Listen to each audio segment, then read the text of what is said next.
Podcast. From Speak English with Class. Hey, English learners. Welcome back to the English Leap podcast, your cozy place to learn easy English through real-life conversations and grow as a human at the same time. I'm Anna. And I am Jake. And today feels a little heavier.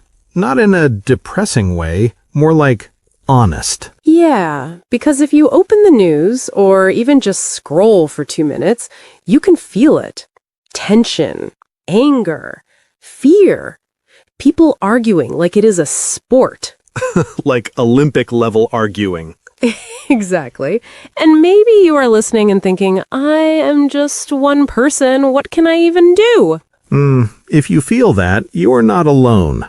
A lot of good people feel overwhelmed right now. So today's episode is a very simple question, but it is a big one. Can't the world live in peace? Ngành công nghệ thông tin tại Việt Nam đang có nhu cầu nhân lực rất lớn, khoảng 150.000 đến 200.000 kỹ sư mỗi năm, với mức tăng trưởng 15 đến 20. And Can't the world live in peace? And before we go deeper, we want to say something clearly. We are not here to take sides. We are not here to attack any country, any religion, any group. We are here for the people, for civilians, for families, for children, for ordinary humans who just want to live. Because the truth is, civilians do not need conflict. They need safety. They need dignity. They need a normal day, a boring day. The kind of day where the biggest problem is, what should we eat tonight? Right. A peaceful, boring day is actually a luxury. It really is. And this episode is not just about the world. It is also about daily life peace, the peace in our homes, the peace in how we speak, the peace in how we disagree, the peace in the online spaces we visit too. Yeah, even online we can choose to be gentle. One kind message can calm a lot of noise on someone's screen. True. But seriously, peace is not only a big political word. Peace is a daily habit. And we will talk about that, step by step, in a calm way. Also, this is a B2 level episode, so the English will be richer and more natural, but we will still speak clearly, repeat key ideas, and keep it easy to follow. And when we use a new word tour word for the first time, one of us will quickly explain it in simple English, so you can learn while you listen. And if you are a strong B1 learner, you can still stay with us. Some parts might stretch you, but that stretch is how your English grows. Yeah, don't disappear. Just listen once, then listen again later. That second listen is magic. Right. Now, quick small talk because we are still us. Yes, we cannot be serious for 1 full hour. It is illegal. Okay, Jake. Simple question. When your brain feels heavy from the world, what is one tiny thing that makes you feel calm again? Honestly, I clean one small area, like my desk. Not my whole life, just one small space. It makes me feel like I have a little control again. That is actually beautiful. Micro peace. Exactly. I cannot fix the planet in one day, but I can fix the chaos next to my laptop. I love that. For me, it is a walk, even 10 minutes. No phone, just sky, just trees, just breathing. So if you're listening right now, maybe pause for 1 second and ask yourself, what gives me micro peace? Because that matters. You cannot be a peaceful person if you are constantly burning inside. And today, we want to do 2 things with you. We want to give you language, and we want to give you a message. The language is B2 English you can actually use to talk about peace, conflict, and emotions in a respectful way. And the message is simple. We do not have to copy the hate we see. We can choose something else. Yeah, we can refuse to be hostile. We can refuse to dehumanize people. We can refuse to spread hate in the name of anything. And we can still be strong. Peace is not weakness. Peace is emotional strength.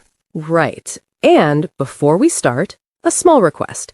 If you enjoy these kinds of meaningful English conversations, please like the episode, subscribe, and share it with one person who needs a little calm today.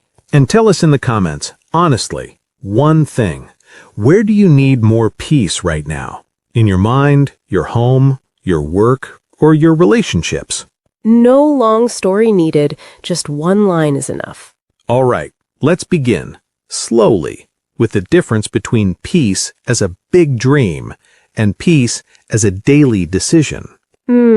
I like that picture. Because when we hear world peace, it sounds huge, almost like a slogan on a poster. Yeah, it feels far away, something only presidents or politicians can touch. But when we say daily peace, it becomes smaller and closer. It is about how I talk to my family, how you reply to a comment, how we treat the people who do not agree with us. Exactly. And we are not here as judges today. We are not experts in politics.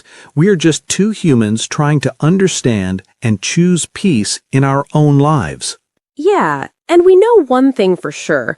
When conflict happens, it is often pushed by power and politics, but civilians are the ones who suffer most. Yeah, ordinary people pay the price, not the people sitting in safe rooms making decisions.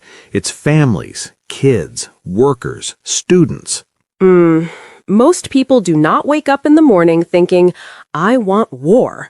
They think, I hope my children are safe. I hope I still have my job. I hope today is normal.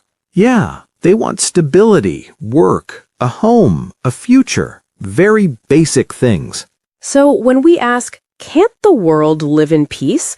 We're really asking, why is it so hard for ordinary people to have a normal, safe life? Let's start there. Why do civilians want peace so strongly? Because peace means dignity. It means you can plan your week, not just survive your day. You can think about your future, not only about the next hour. Yeah, peace means you can send your kids to school and expect them to come home. You can complain about small things like traffic or the weather, and that's actually a blessing. And a boring day can be a luxury when you see what people in conflict zones live with. So civilians want peace not because they are weak, but because they know what a normal life should feel like. But if most people want peace, why does hate keep growing? Yeah, it's a good question. I think it often starts very quietly, with prejudice. Right. Prejudice means judging someone before you really know them, maybe just by their name, their religion, their accent, or their passport.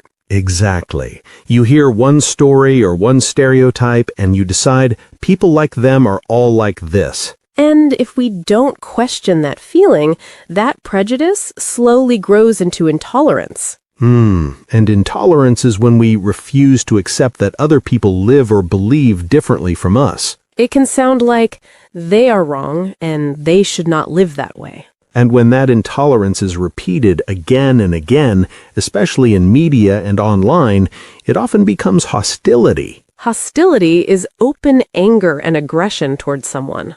And we see it everywhere, in comment sections, in speeches, in jokes that are not really jokes.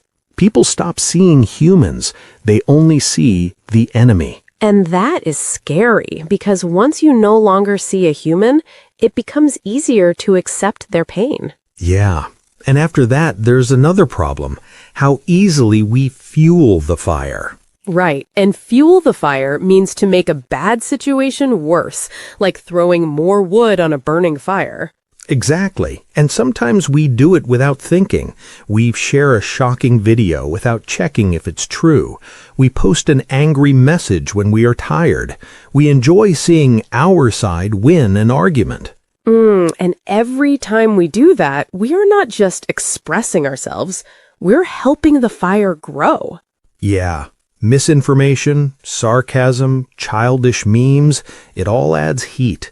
The conflict becomes bigger, even if we're sitting safely on a sofa with our phone. So even if we cannot control big decisions, we can still control what we spread.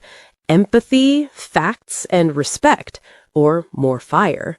And then there's the other side, When we do nothing. Yes, sometimes we don't fuel the fire, but we also don't try to cool it down. We just look away.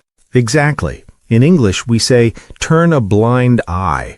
It means to pretend you don't see something wrong because you don't want to deal with it. Maybe we see bullying. Maybe we hear a hateful joke. Maybe a friend shares something dangerous, and we stay silent. And I understand why. People are tired. People are afraid of arguments. But if everyone turns a blind eye, injustice grows stronger. Yes, silence can protect our comfort, but it doesn't protect the victims.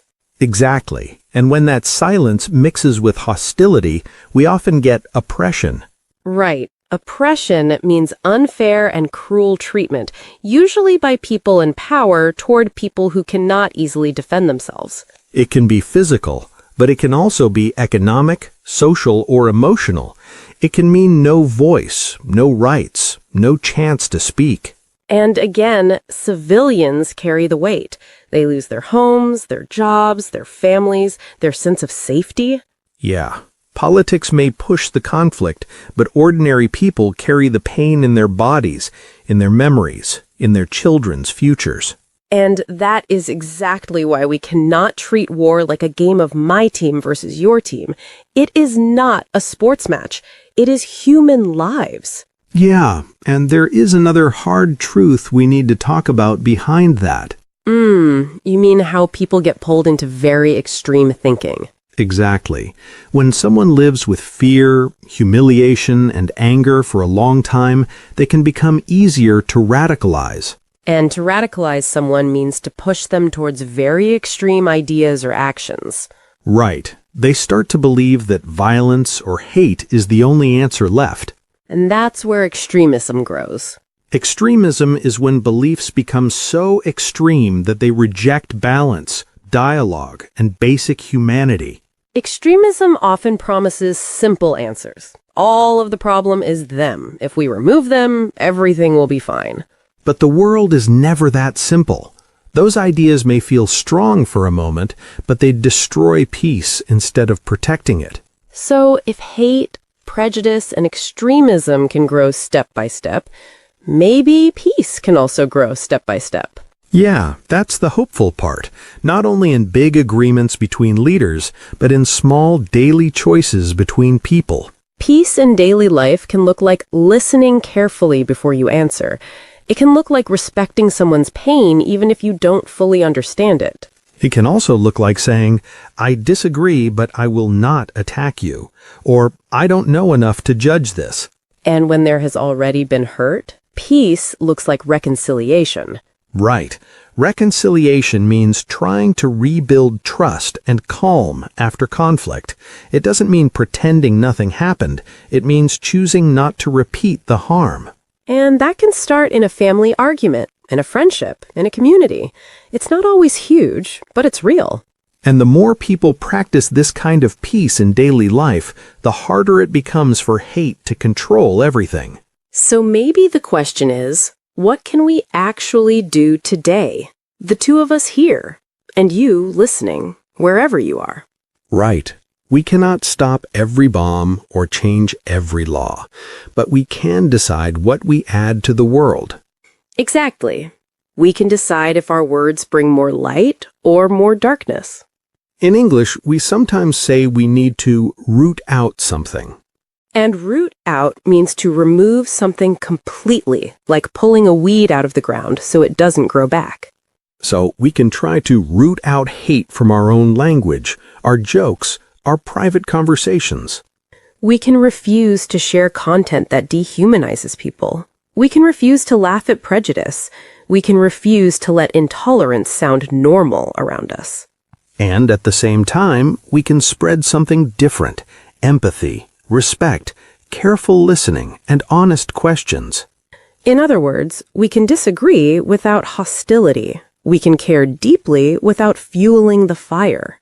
And if enough ordinary people choose that kind of peace, even quietly, the world might still be noisy, but it will not be completely dark. Because every time we choose peace in a small moment, we protect civilians somewhere in our hearts. We say, your life matters, your safety matters, your future matters. And maybe that is where real peace begins, not with a big, famous signature on a paper, but with one human choosing not to hate another human today. I like that. And for our listeners, I think it is also important to have the language to talk about these things. Yes, totally, because sometimes people feel a lot, but they don't know the right English words. Exactly. And if you don't have the words, it is harder to explain your heart. So let's do a calm word tour together. We'll take some strong B2 words from today's topic and move through them slowly. You can repeat after us, or just listen and let the meanings sink in. First word, hostility. Hostility is open anger and aggression towards someone, not just a small disagreement, but a feeling that you want to attack or hurt, at least with your words. For example, there is a lot of hostility on social media when people talk about politics. Or, if we answer with hostility, the argument usually gets worse, not better. Repeat, hostility. Hostility. One more time, hostility. Next word, prejudice. Prejudice is when you judge someone before you really know them. You decide who they are just from their group, their religion, their race, or their nationality. For example, prejudice often comes from fear and ignorance, not from real experience. Or, we need to teach children to question prejudice, not copy it. Repeat, prejudice. Prejudice. Slowly, pre-ju-dis. Next word, intolerance. Intolerance is when you refuse to accept that other people think or live differently. You do not just disagree, you believe they should not live that way at all. For example, intolerance can destroy friendships, families, and even whole societies. Or, social media can sometimes increase intolerance because people only hear voices that agree with them. Repeat, intolerance. Intolerance. One more time, intolerance. Kind of summarize Woodbury life in a few words. I'd say it's busy, fun, and full. Woodbury. Next word, oppression. Oppression is unfair and cruel treatment, usually by people in power towards people who have less power. It can mean they have no voice, no rights, and constant fear. For example, history books are full of stories of people who stood up against oppression. Or, oppression often begins quietly, when small injustices are accepted as normal. Repeat, oppression. Oppression. Slowly, oppression. Next phrase, fuel the fire. Fuel the fire means to make a bad situation worse, like adding more wood to a real fire so it burns stronger. For example, sharing hateful posts without checking facts only fuels the fire. Or, when two people are angry, sarcastic comments usually fuel the fire instead of calming things down. Repeat, fuel the fire. Fuel the fire. Slowly, fuel the fire. Next phrase, turn a blind eye. Turn a blind eye means to pretend you do not see something wrong because it is easier to ignore it. For example, if we turn a blind eye to bullying, it will continue. Or, many people turn a blind eye to prejudice until it touches their own family. Repeat, turn a blind eye. Turn a blind eye. Slowly, turn a blind eye. Next word, radicalize. To radicalize someone means to push them towards very extreme ideas, often using fear, anger, or manipulation. For example, lonely and angry people can be easier to radicalize online. Or, education and dialogue can help stop young people from being radicalized. Repeat, radicalize. Radicalize. Slowly, radicalize. Next word, extremism. Extremism is when beliefs become very extreme, so the person rejects balance, discussion, or respect for others. For example, extremism often offers simple answers, but those answers usually bring more pain. Or many communities are working together to prevent extremism by building understanding. Slowly, extremism. Extremism. Slowly, extremism. Next word, reconciliation. Reconciliation is the slow process of rebuilding peace and trust after a conflict or a big hurt. For example, true reconciliation takes time because people need to feel heard and safe. Or sometimes reconciliation begins with a simple sentence, I am ready to listen. Repeat, reconciliation. Reconciliation. Slowly, reconciliation. Last phrase, root out. Root out means to remove something completely, like pulling a plant out with all its roots so it cannot grow again. For example, if we want real peace, we have to root out hate from our daily language. Or teachers can help root out prejudice by teaching children to think for themselves. Repeat, root out.